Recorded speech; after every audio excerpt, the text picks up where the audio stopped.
En esta clase vamos a trabajar con el planteo de Duet y de Tenty-Fanfani en relación a lo que denominamos la crisis de autoridad y cuáles son los desafíos actuales de la tarea docente en función un poco de algunas discusiones, pero no sé si discusiones, sino algunas problematizaciones que venimos haciendo en la materia en relación a cómo efectivamente la autoridad docente se encuentra desafiada, interpelada, problematizada a partir, sobre todo, para el caso de la escuela secundaria, de la masificación del nivel, de la sanción de la obligatoriedad a partir del año 2006 para el caso argentino y por lo tanto una expansión de la matrícula, pero no solo por estas cuestiones que hacen efectivamente a la pregunta sobre los vínculos intergeneracionales al interior de la escuela secundaria, sino también por la interpelación que supone todo un cambio cultural de fines del siglo XX y principios del siglo XXI en relación al acceso al conocimiento, los vínculos intergeneracionales, el lugar de las adolescentes y las juventudes en la toma de decisiones al interior de las escuelas y por supuesto que esto repercute en las formas en que se ha pensado y se ha sostenido la autoridad docente dentro del aula. Entonces, lo que ustedes van a encontrar efectivamente en las lecturas que vamos a hacer y que van a hacer de los textos y en esta presentación tiene que ver con poder interrogarnos sobre cómo el oficio enseñar se transforma en un contexto de fragmentación social, de diversificación de la tarea y de proliferación de los sentidos que supone la escolarización secundaria. Y en este marco, entonces, hay una pregunta que hay que reconstruir y que repensar en función de crisis de qué. ¿Cómo se reconfigura la tarea? ¿Es crisis de la tarea de enseñar y por lo tanto no hay transmisión? ¿O es crisis de una forma particular de pensar la enseñanza, de pensar el vínculo educativo, de pensar el lugar de las y los estudiantes que efectivamente hoy, en el contexto de una mayor democratización del acceso al conocimiento, al saber y de una mayor democratización de los vínculos intergeneracionales, no se puede sostener de ese modo? Entonces, los textos van a invitar justamente a poder pensar cómo este oficio de enseñar se transforma fuertemente en un trabajo personal que desafía a las y los docentes para que hagan en cada contexto y en cada situación particular una reconfiguración situada de aquello que efectivamente proponen a jóvenes que, estudiantes que, tienen intereses, prácticas, motivaciones bien diferentes y que entonces, y esto lo van a trabajar muy bien con el texto de Duvet, supone repactar, repensar, revisar, reposicionarse en cada contexto en particular y en cada situación particular para hacer posible la enseñanza. Un poco por ese lado viene la clase de hoy y la pregunta de los textos en relación a, bueno, ¿qué supone entonces ser profesor de escuela secundaria en un contexto bien distinto al que esa tarea se configuró y sobre la que se sostuvo lo que llamamos autoridad docente? Yendo entonces a Duvet, una primera cuestión también que hay que pensar, aquí yo traía la cuestión de la masificación de la escuela secundaria, pero Duvet todo el tiempo va a traer justamente en este libro que se llama El declive de la institución, una hipótesis que lo supone, o que supone, que la gran discusión en torno a la tarea docente se relaciona más con una transformación de obviamente la modernidad y el lugar que ocupan las instituciones en ella, y por ende una institución tan central para la modernidad como ha sido la escuela, más que en la particularidad o configuración de la subjetividad del sujeto que enseña. Aquí entonces lo que Duet va a decir es que de lo que tenemos que hablar es que quien entra en crisis, en todo caso, es el programa institucional moderno. ¿Qué supuso el programa institucional moderno? Supuso efectivamente una forma particular de construir un otro, operar sobre la subjetividad del otro, modelar un individuo.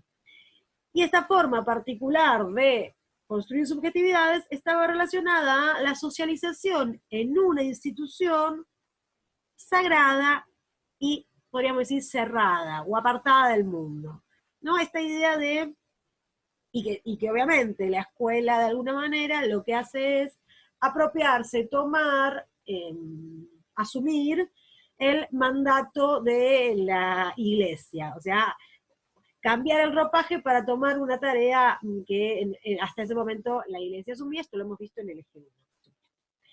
¿Qué es lo que dice ahí Dubet? Bueno, que ese programa institucional moderno era el que monopolizaba los valores de la nación, que tenía una única función y que efectivamente funcionaba a partir de colocarse por fuera del mundo, ¿no? Y ahí está la idea de el santuario.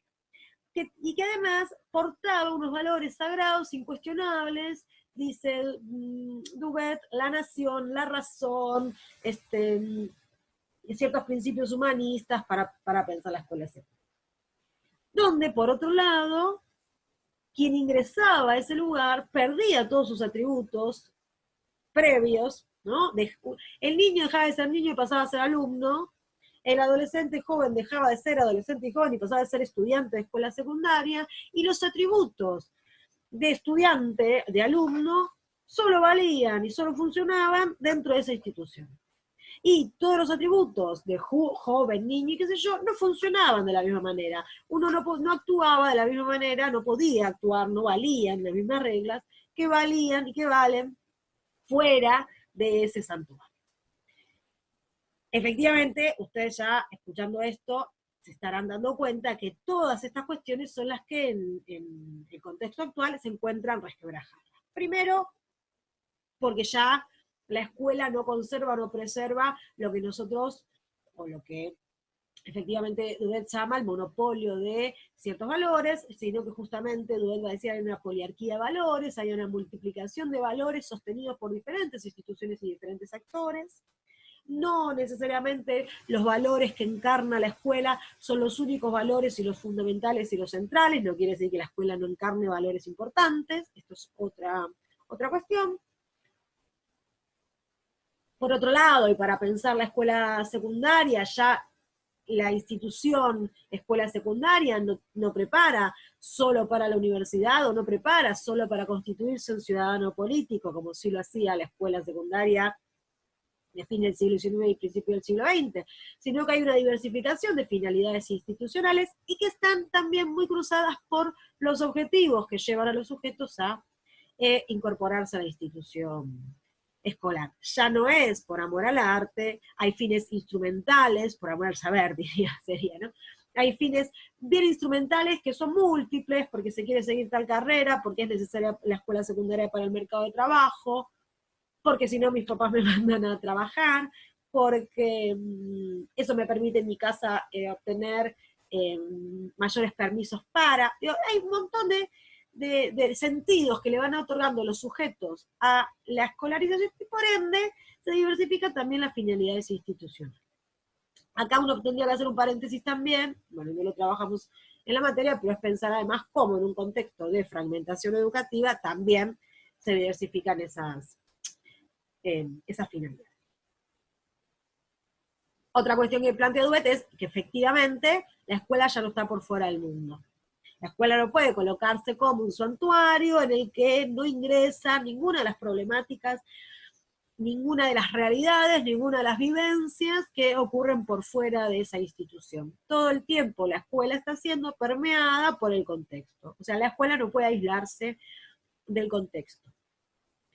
Y en el caso de la escuela secundaria esto es muy claro con la masificación, ¿no? Porque de algún modo los estudiantes le demandan a la escuela que la escuela de alguna manera contemple y represente sus intereses y sus principios y sus ideas, ¿no? Y no que sea algo apartado del mundo que además tiene reglas de funcionamiento que no son las reglas de funcionamiento del mundo, ¿no? Y que entonces hay que jugar con un acomodarse que los sujetos entienden como ficcional o como no real o como un sinsentido. Y por último, otra de las cuestiones que plantea Dubet en relación a este fin del santuario es lo que él llama la afirmación del sujeto. ¿Esto qué quiere decir? Que esta idea de que efectivamente había un momento donde el sujeto se sometía a la institución y para luego ser un sujeto autónomo empieza a ser puesto en duda, sobre todo porque vivimos en una sociedad fuertemente reindividualizadora. ¿Esto qué quiere decir? Es justamente un reforzamiento del yo y del lugar que el yo tiene en las instituciones. Entonces, el individuo, el sujeto, empieza a estar por encima o empieza a tener un lugar protagónico, este, no sé si decir no sería por fuera o por encima, pero sí un lugar protagónico en relación a lo colectivo, ¿no? Vivimos en sociedades mucho más individualizantes tempranamente, que nos demandan, de hecho, que actuemos como, y nosotros demandamos también como individuos autónomos más tempranamente, que en la primera modernidad que nosotros analizamos en el ejemplo. ¿Qué es lo que entonces efectivamente dice Duvet? Bueno, que lo que ocurre aquí es que toda esta transformación de lo que supuestamente fue el programa institucional que la escuela encarnó, afecta la naturaleza del trabajo sobre el otro. Y el trabajo sobre el otro es efectivamente el trabajo que hacemos las y los docentes. Y que, por lo tanto, esta transformación transforma nuestra posición y transforma nuestra tarea. Y transforma el modo de construir la autoridad y la legitimidad en relación a nuestra tarea. Por otro lado, lo que va a plantear en su texto Tetin Fanfani, que nosotros en el primer encuentro del eje 2 lo hemos abordado, es que en un contexto de masificación de la escuela secundaria, y también en una transformación de la escuela primaria, pero sobre todo vamos a centrarnos en esta clase, en la escuela secundaria, con lo que nos encontramos es con un programa institucional en crisis y por otro lado con un cuerpo docente que efectivamente, en este contexto diferente, está fragmentado y diversificado, ¿no? Y en este sentido hay algo para pensar que es interesante, que es que, de algún modo, en una escuela secundaria selectiva, meritocrática, para pocos, elitista, el cuerpo docente era un cuerpo fuertemente homogéneo. Y a partir de la expansión de la escuela, y con esto mismo, secundaria, ¿no? Con esto mismo que yo les decía, de cómo nuevos sectores sociales empiezan a ingresar a la escuela, entonces se requiere una ampliación fuerte de este nivel educativo, también empieza a ampliarse, diversificarse y heterogeneizarse justamente el cuerpo docente en la escuela secundaria. Es decir, que vamos a tener, y acá podemos volver a lo que yo ya había dicho al principio en relación a la discusión con la ministra, lo que vamos a tener es efectivamente docentes que tienen recorridos, experiencias, formaciones, procedencias sociales, adscripciones identitarias, etcétera, etcétera, fuertemente diversificados. Y esto tiene que ver con que efectivamente también la tarea de enseñar es una tarea masificada, como yo les decía al principio. Pero que también, y esto es efecto de la fragmentación social, va a sufrir un proceso de fragmentación en términos de que también nuestras experiencias docentes pueden transcurrir por carriles bien diferenciados con las experiencias docentes de otros y que nunca se cruzan. Y esto efectivamente es el efecto de la fragmentación educativa.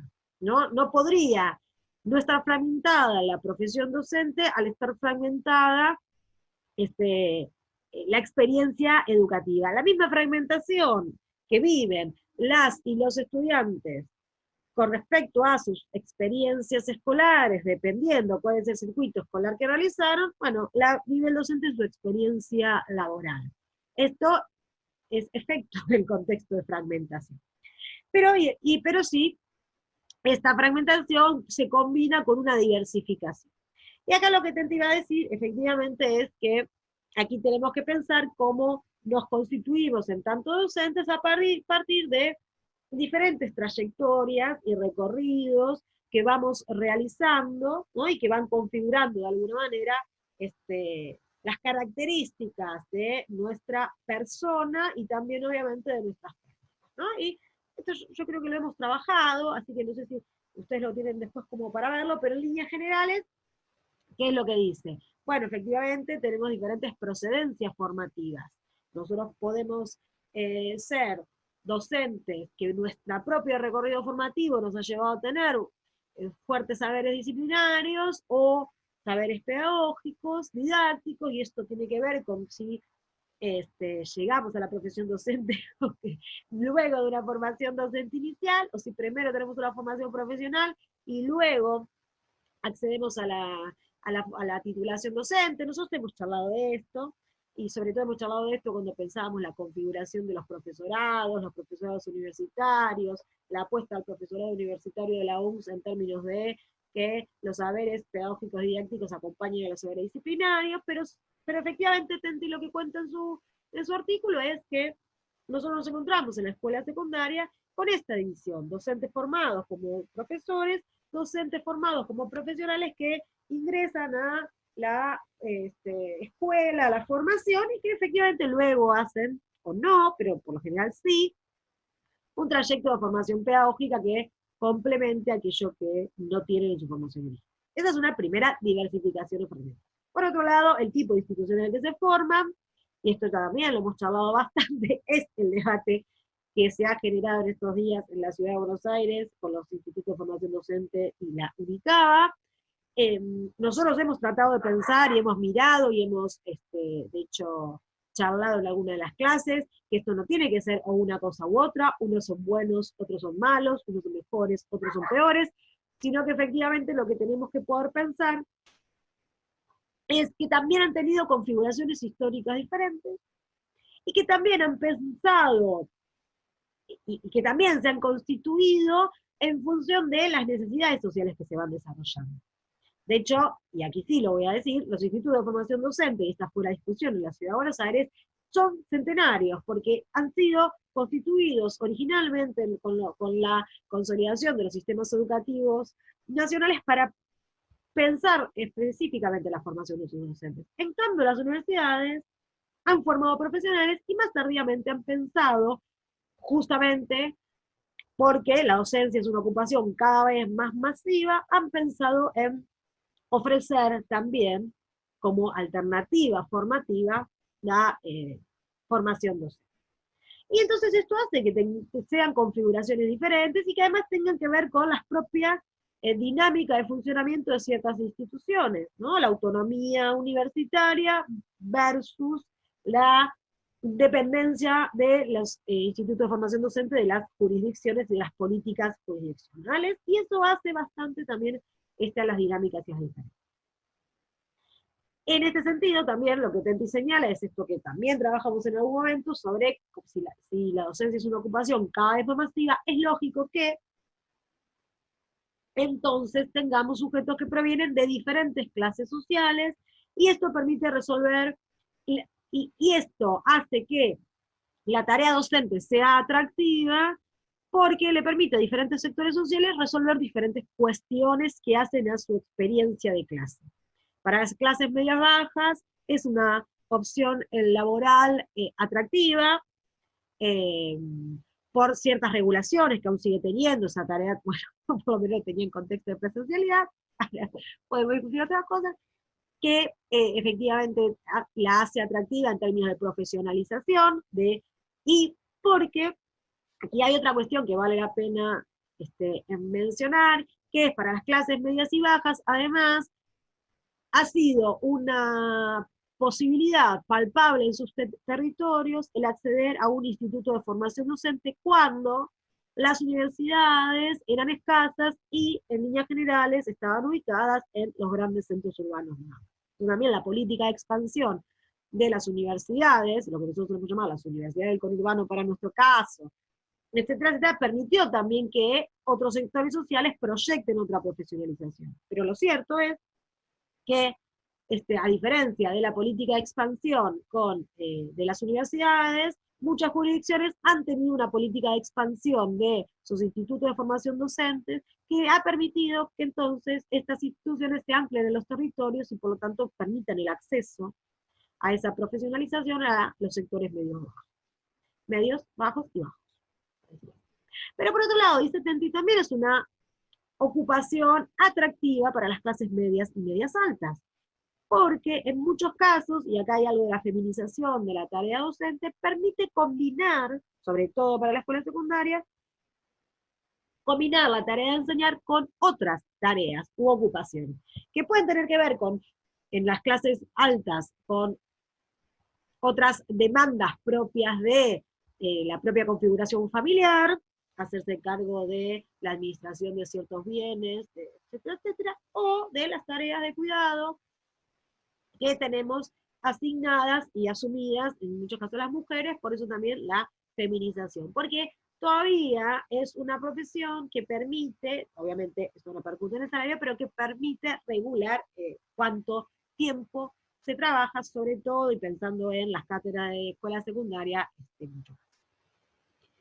Por otro lado, si yo hablaba de la fragmentación social, por supuesto que entonces estamos hablando de los diferentes contextos sociales, institucionales y territoriales en los que desarrollamos la tarea, y acá nuevamente sabemos que nuestra experiencia docente no va a ser igual si estamos trabajando en determinadas instituciones, determinados territorios y con determinados sujetos que adscriben a determinadas sectores socioeconómicos. Acá no estamos diciendo de ninguna manera esto es mejor, esto es peor, esto es más lindo, esto es más feo, pero sí, efectivamente, que nuestra tarea se configura de una manera distinta, nuestra experiencia se realiza de una manera distinta, y que en muchos casos, en una misma persona, o sea, en un mismo docente, hay distintas experiencias, porque en toda nuestra trayectoria laboral, pero también en toda nuestra composición de nuestro puesto docente, combinamos muchas veces instituciones que tienen características destinatarios y están ancladas en territorios bien diferentes. Entonces, un mismo docente puede vivenciar en simultáneo experiencias bien diversas en cómo puede ejercer y ejecutar o realizar, para no ejecutar, y no queda tan tecnocrática, ejercer su tarea. Bueno, y en este sentido, muy relacionado con esta idea del contexto, los modelos de gestión institucional, ¿no? Que hay una relación entre los modelos de gestión jurisdiccional, y acá entonces sí, de nuevo, la discusión que tenemos con algunas jurisdicciones que tienen una mirada muy tecnocrática sobre la tarea de enseñar, y entonces cómo se tensiona ahí la gestión jurisdiccional con la gestión institucional, pero fuertemente vinculada también a cómo se configuran las culturas institucionales, ¿no? Y ustedes eso lo van a, bueno, lo recordarán de su propia experiencia escolar, pero también lo van a empezar a vivenciar cuando empiezan a trabajar en diferentes escuelas y tengan que aprender cuáles son los códigos culturales en cada institución. Entonces, acá también hay una diversificación que uno per se supondría en todas las escuelas pasa lo mismo. Bueno, no, porque los modelos de gestión institucional, las culturas institucionales son bien distintas, y los docentes las vamos aprendiendo en nuestra propia experiencia, cuando vamos ingresando a diferentes instituciones. Por supuesto que después nosotros iremos eligiendo en qué modelo, si podemos, siempre, en qué modelo institucional nos sentimos más o menos cómodos. Y por supuesto que los modelos jurisdiccionales condicionan la formación, el trabajo y la remuneración también, aunque, bueno, efectivamente, esto ustedes lo vieron con el texto de Guillermo Ruiz en el primer eje, ha habido un intento fuerte de buscar un cierto control sobre esa fragmentación y diversificación, sobre todo de las condiciones de trabajo y la diversificación y la desigualdad, vamos a decirlo así, de las remuneraciones, sobre todo a partir de la ley de diferenciamiento educativo en nuestro país. Pero bueno, que no está saldado, efectivamente. Entonces, un salario mínimo docente, y después de ahí algunas realidades diferentes jurisdiccionales, que no es menor, porque eso también implica cuánto necesito trabajar para poder sobrevivir, y también tenemos jurisdicciones que tienen regulado cuánto puede trabajar un docente y cuánto no. ¿No? Hay jurisdicciones que a los maestros no les permite tener doble cargo, hay jurisdicciones que sí. Entonces hay esas jurisdicciones que los maestros no pueden tener doble cargo, por un cargo tienen un salario mejor, pero cuando se piensa en el salario o bolsillo del docente, en esas jurisdicciones los docentes cobran menos porque no pueden sumar trabajo para acrecentar salario. Bueno, empieza a haber una combinación compleja, pero que tiene que ver más con las jurisdicciones, o sea, en qué provincia uno trabaja. En este marco, y volviendo entonces un poco al planteo de Duvet, lo que Duvet va a decir es que efectivamente la escuela secundaria, la masificación marcó un antes y un después en la tarea docente, ¿no? Y que efectivamente esto implicó un proceso de reconversión. ¿Qué quiere decir que implicó un antes y un después y supone un proceso de reconversión? Bueno, que efectivamente en un momento dado, y él lo llama así en su texto, ingresan los invasores. ¿Quiénes son los invasores? Son los sectores sociales para los cuales la escuela secundaria no fue mentada, no fue creada, no son parte de lo que nosotros llamamos una matriz originaria. ¿Para quiénes era la escuela secundaria en sus orígenes? La escuela secundaria en sus orígenes era instituida para los herederos y los becarios. Para las clases altas, que la escuela secundaria era la antesala a la educación superior, y para lo que él dice los becarios, que nosotros podríamos retraducirlo esto en los pobres meritocráticos. O sea, sectores sociales que no les correspondía el ingreso a la escuela secundaria, pero que sin embargo, por sus desempeños escolares, eran estimulados para seguir en la educación secundaria y se constituían en becados, ¿no? Entonces, eran los pobres meritocráticos. Ahora, efectivamente, en una escuela secundaria elitista y selectiva, o sea, porque bueno, sí, algunos jóvenes de sectores populares ingresaban a la escuela. Bien, ¿quiénes? Bueno, aquellos que demostraban que tenían ciertas condiciones intelectuales para afrontar eso, y también, no solo ciertas condiciones intelectuales, sino cierta capacidad de adaptarse a un nivel educativo que no había sido pensado para ello, ¿no? Una cierta capacidad de adaptabilidad a la escuela. Entonces acá tenemos otra cuestión que es importante pensar y recuperar, que es justamente la idea de que la escuela pasada, antes de que llegaran los invasores, era una escuela menos conflictiva, los pibes, los estudiantes eran diferentes, y los estudiantes querían estudiar, Bueno, esto se explica porque los sectores altos sabían que esa era su trayectoria escolar y allí estaban porque habían naturalizado el recorrido y por lo tanto tenían que continuar la educación superior, y otros sectores sociales que ingresaban a la escuela, efectivamente tenían que cumplir con la condición de la adaptabilidad, porque si no eran expulsados. Entonces, esa escuela más homogénea, más tranquila, más cuidada, en la que los estudiantes efectivamente respondían mucho mejor a las directivas de los docentes, estudiaban, era efectivamente el resultado de un proceso de selección previa, que o dejaba fuera a aquellos que no cumplían esas condiciones o que los iba eliminando tempranamente cuando efectivamente algo de ese filtro, de ese proceso selector había fallado.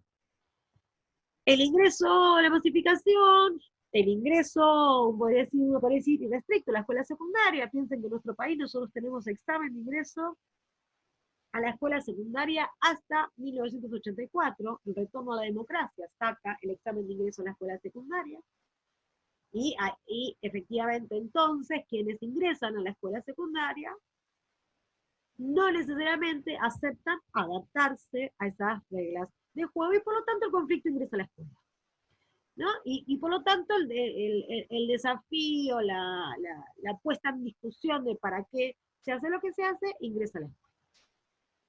Y al ingresar a aquellos sectores sociales que habían quedado relegados en la escolarización secundaria, también se le empieza a demandar a la escuela que tenga un título secundario más eficaz. ¿Qué quiere decir más eficaz? Que tenga un título secundario y que sirva. Se le empieza a pedir a la escuela secundaria, efectivamente, que dé cuenta de su utilidad. De su utilidad aquí y ahora, o sea, mañana, no cuando seas grande, etcétera. Y efectivamente esto que también decíamos al principio con la poliarquía de valores, se empiezan a diversificar sus sentidos. Digo, ¿para qué se vale? ¿Qué le pasa a los docentes entonces? Los docentes en este contexto de masificación empiezan a construir una retórica de la decadencia. ¿Qué es esta retórica de la decadencia? Una escisión entre la experiencia que efectivamente los docentes tienen y lo que supuestamente la maquinaria escolar demanda de ellos. ¿No? Una escisión entre lo que efectivamente el docente ve que le pasa en el aula y el imaginario que se ha construido en torno a lo que debería ser su tarea. ¿No? Entonces ahí lo que efectivamente Duvel plantea es que hay una escisión entre estatuto y oficio. El estatuto es el sitio que le atribuye el sistema. Vos sos un docente de una disciplina específica que vas a enseñar tu disciplina específica y vas a transmitir ese amor por el conocimiento específico que tenés a otro sujeto que lo va a incorporar. Ese parecería que es el sitio que le atribuye el sistema al catedrático de escuela secundaria. Ahora, eso se rompe con lo que efectivamente ocurre en la escuela y en el aula, y ahí, dice Duet, es el oficio. Es la manera particular, concreta, en que se realiza el trabajo. Y efectivamente los docentes transitan por un proceso de reconversión de eso que presupusieron. Sí. Que, que iban a realizar y lo que efectivamente es su oficio, la manera en que realizan el trabajo. ¿Esto qué quiere decir? Bueno, y esto Duvet lo va a trabajar en su texto, que gran parte de la tarea docente y el tiempo que el docente le dedica a su tarea en el aula está destinada más a generar las condiciones para poder enseñar esos saberes escolares que fue convocado a enseñar, que a enseñarlos. Y eso tiene que ver con la manera que realiza el trabajo. Y eso efectivamente implica un proceso de reconversión y un corrimiento de esa retórica de la decadencia, que yo creo que en alguna clase, por lo menos con alguna de las comisiones lo planteé, que es esa retórica de que la retórica de la escuela antes era diferente. La escuela antes era mejor, y yo les planteaba a ustedes que nada, ninguno de nosotros, ninguno de los que, ni quienes estamos enseñando hoy, ni quienes están formándose para ser docentes, transitamos una escuela secundaria muy diferente a la que es en la actualidad. Porque efectivamente hemos sido formados ya post dictadura militar, en un contexto de fragmentación y en un contexto de no sanción todavía, bueno, en mi caso, en el suyo ya sí, de la obligatoriedad de la escuela secundaria legal, pero sí una obligatoriedad social y de altos niveles de escolarización secundaria. Por lo tanto, somos hijos de la escuela secundaria masiva ya. Y la mayoría, y no, la mayoría no, pero muchos somos parte de esos invasores ya. Entonces esa retórica de la decadencia un poco nos aleja de nuestra propia experiencia como estudiantes, ¿no? Ahora, efectivamente, dice Duet, esta escisión entre estatuto y oficio enfrenta a los docentes a un problema práctico. Que ese problema práctico, efectivamente, está vinculado a cómo le da sentido a las diferentes disciplinas que enseña, como dota de un sentido que sea validado por parte de los estudiantes a ese contenido curricular que enseña, para que efectivamente acá volvemos a la necesidad de la autoridad para la transmisión, para que efectivamente el otro sujeto se lo apropie. Al dotar de sentido, cómo logra la adhesión subjetiva de los alumnos. Y acá podríamos volver a la discusión de Frigerio, es una relación la enseñanza, ¿no? Y entonces, ¿cómo hace para que efectivamente los estudiantes nos acepten, como aquellos que efectivamente vamos a transmitirle un saber que para ellos es válido, y entonces para que sea válido tuve que dotar de un sentido a eso que enseño, y efectivamente cómo construye el ambiente para que la enseñanza sea posible. Él dice, estos son los 3 problemas prácticos a los que se enfrenta el docente en la actualidad. Y que enfrentarse a esos 3 problemas prácticos dan cuenta de un pasaje de un oficio basado en la tradición a un oficio mucho más personal y emocional. ¿Esto qué quiere decir? Que los problemas prácticos que enfrentan los docentes, en muchos casos, no los puede resolver simplemente por su mera presencia en el aula, porque, bueno, ya vimos ahí en el texto de Jure y Iker, y ustedes vieron en las escenas de los films que les propusimos para analizar en relación a la cuestión de la autoridad, como los estudiantes desafían una autoridad tradicional y que se centra solamente en un supuesto saber monopólico que los docentes portamos, porque ese saber ya no es monopólico, y entonces cómo eso supone un juego mucho más personal para efectivamente hacer posible la enseñanza, y cómo, dice Duvet también en el texto, cómo es esa experiencia práctica que van desarrollando los sujetos y que van teniendo los sujetos, es la que pone efectivamente a jugar o a correr, ¿sí? Algo de el propio, no diría juego personal, y vuelvo a decir juego, pero bueno, como el, el, la cuestión de la personalidad, diríamos, pero no la personalidad en términos de si uno es simpático, bueno, qué sé yo, sino que efectivamente en cada situación de enseñanza, con cada grupo de estudiantes, lo que el docente tiene que hacer es poner en juego estas 3 cuestiones: darle un sentido a eso que enseña, que los estudiantes se liguen con eso que enseña, y que sea posible la enseñanza porque se construye un orden escolar. Acá es interesante poder pensar en el marco de estos 3 problemas prácticos, por ejemplo, los extractos del film, sobre todo el extracto más largo del film La profesora de historia, que nosotros vimos el encuentro pasado. Porque ahí nosotros podemos ver cómo esa docente asume y afronta estos 3 problemas prácticos y los resuelve, ¿no? Y efectivamente pone gran parte de su juego personal para que efectivamente la enseñanza ocurra. Y cómo al resolver estos 3 problemas prácticos, efectivamente la enseñanza ocurre. Y efectivamente la autoridad se construye. Acá hay algo que tenemos que pensar desde el planteo de Duvet, es que efectivamente hoy la autoridad docente no es una autoridad dada de una vez y para siempre, sino que es una autoridad que todo el tiempo está siendo reconfigurada, repensada y renegociada con los diferentes grupos de estudiantes, y que efectivamente está muy vinculada a lograr la adhesión subjetiva de quienes están en lugar de aprendiz.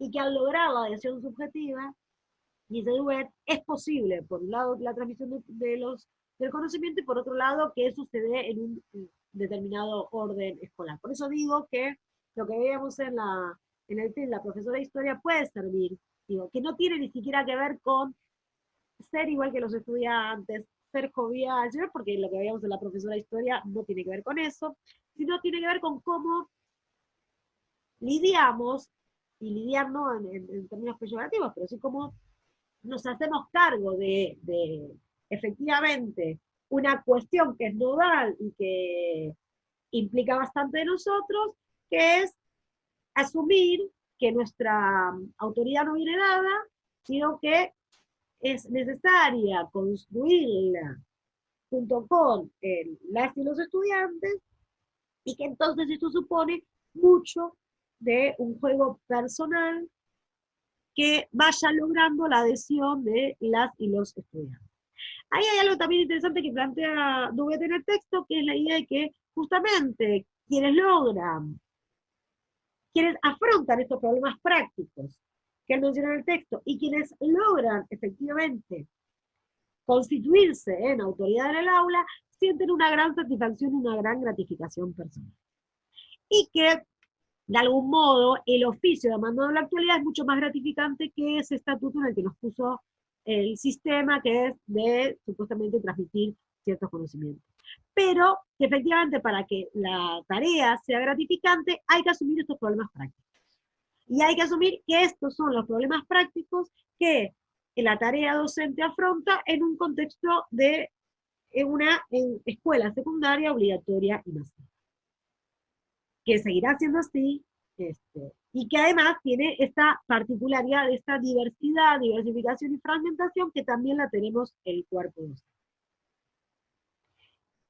Y justamente por último, dice Duvet, efectivamente lo que hay que pensar es que nos enfrentamos a dos formas de concebir la experiencia profesional.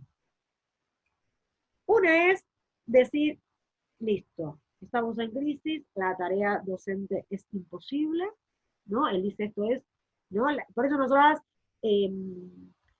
lo que hemos decidido cada vez que hablamos de crisis es entrecomillarla para poner en discusión, en duda, si efectivamente lo que está en crisis es la tarea de enseñar, si efectivamente lo que está en crisis es la transmisión, si efectivamente lo que está en crisis es una profesión, o si en todo caso lo que está en crisis es un modo particular de configurar y de pensar la experiencia profesional. Y que entonces deberíamos corrernos de esa noción de crisis, pero Duet dice, tenemos dos opciones. Pensar en términos de crisis y de la distancia con el programa institucional moderno que supuestamente estamos llamados a cumplir, o pensar nuestra experiencia profesional en términos de que efectivamente estamos transitando un momento de transformación en los modos de construir legitimidad en una escuela secundaria, sobre todo que es masiva, y que además aspira a ser universal, ¿no? Si no podemos decir que es universal, pero que sí debería ser una experiencia por la que transitaran todas y todos los jóvenes, que sabemos que hay un porcentaje que la tiene. Entonces, fíjense cómo efectivamente estamos posicionados en dos concepciones diferentes. Estamos en crisis, es una tarea imposible, no sabemos por qué, nadie nos dijo que esto iba a ser así, no sabemos por qué estamos acá, no nos escuchan, ¿no? Que es la idea de la decadencia, la retórica de la decadencia y de la crisis, o, dice Duvet, asumir que efectivamente estamos en un contexto donde la legitimidad docente de la tarea, la posibilidad de transmitir la autoridad docente, se construye en un vínculo intersubjetivo cotidiano con las y los estudiantes y ya no viene dado. Si asumimos esta segunda forma de pensar la experiencia profesional, lo que vamos a poder hacer es transitar de una manera mucho más confortable, mucho más gratificante nuestro lugar en la escuela, ¿no? Porque vamos a entonces poder anclar nuestra experiencia en un vínculo muy fuerte con las y los estudiantes, efectivamente con la visualización de cómo es posible enseñar y qué se enseña y qué transformaciones acontecen en las y los otros, y que por lo tanto entonces nos va a volver una imagen de una actividad posible y realizable.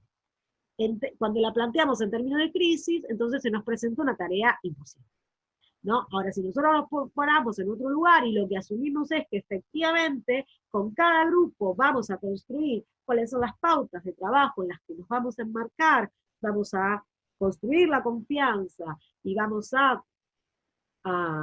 dotar de un sentido particular a eso que enseñamos en función también de esas miradas que esos estudiantes están teniendo, entonces efectivamente vamos a ocupar una posición legítima y vamos a poder enseñar.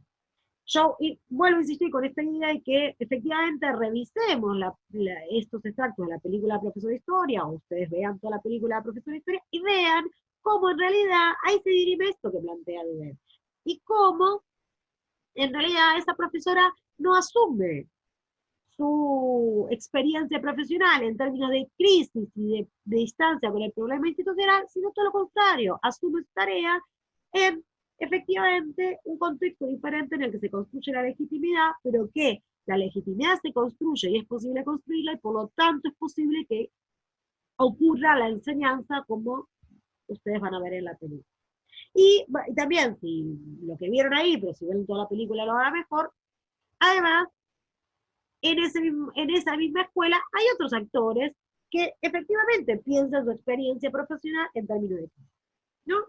Pero como hay actores que no, y cuando esos sectores no lo piensan así, efectivamente son legitimados y efectivamente pueden. Digo, esto lo vamos a poder, bueno, lo podemos recuperar en la próxima semana cuando hagamos la síntesis de la materia y por otro lado veamos las consignas del trabajo integrador final, que va a estar fuertemente anclado en estos textos, en esta mirada, en la idea de la autoridad, la transmisión y su crisis, su reconfiguración, y podemos revisar también, digo, ahí en qué textos, en qué films, en qué artículos podemos discutir lo que ha sido la polémica de esta semana en la ciudad de Buenos Aires en relación justamente a de qué estamos hablando cuando hablamos de la experiencia profesional docente. Bueno.